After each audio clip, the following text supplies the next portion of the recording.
आधी रात सायापुर गांव में सन्नाटा पसरा था। केवल हवा की सरसराहट और कुत्तों की कभी कभार की भौंक सुनाई दे रही थी। गांव के किनारे पर खंडहर सा पड़ा एक पुराना घर था। कहते हैं वहां लोहे का एक पिंजरा रखा है और उस पिंजरे में सालों से एक चुड़ैल कैद है। लोग मानते थे कि अगर कोई उस घर के भीतर गया तो कभी लौटकर नहीं आया। रमेश, जो गांव में लकड़ी का काम करता था, अक्सर उस घर के पास से गुजरता। उसने कई बार अंदर से महिला के रोने की आवाजें सुनी। एक रात उसका मन नहीं माना और वो एक लालटेन लेकर उस घर की तरफ बढ़ा। जैसे ही उसने टूटा हुआ दरवाजा खोला, धूल उड़ती हुई उसके चेहरे पर आ गिरी। अंदर अंधेरा था, लेकिन कमरे के बीचों बीच लोहे का बड़ा पिंजरा रखा था।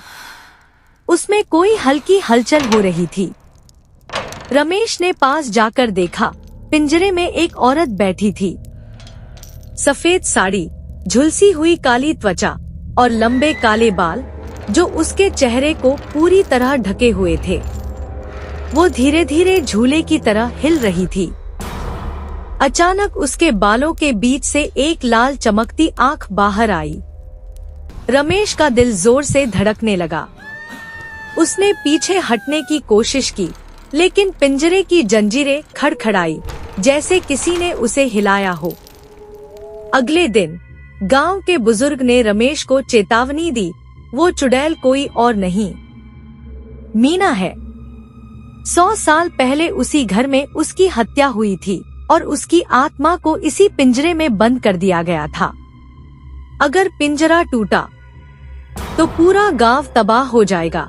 रमेश डर गया, मगर रात को फिर वही रोने की आवाज आने लगी। इस बार आवाज और तेज थी, जैसे चुड़ैल खुद उसे पुकार रही हो। रमेश ने हिम्मत करके फिर घर का रुख किया। इस बार उसने देखा, पिंजरे के पास जमीन पर खून से बने निशान थे, जैसे किसी ने उंगलियों से घसीटते हुए लिखा हो, मुझे बाहर निकालो।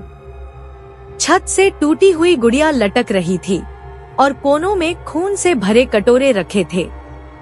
हर कटोरे में चूड़ियां और हड्डियां तैर रही थी। अचानक कमरे का दरवाजा खुद ब खुद बंद हो गया। रमेश ने लालटेन उठाई तो देखा, पिंजरा खाली था, लेकिन पीछे से किसी ने उसके कंधे को पकड़ लिया। धीरे धीरे पलटकर देखा, वही औरत उसके बिल्कुल पास खड़ी थी। उसके चेहरे पर मांस नहीं था, बस जली हुई हड्डियां और गहरे गड्ढों जैसी आंखें थी। औरत ने अपने लंबे बालों से रमेश को घेर लिया।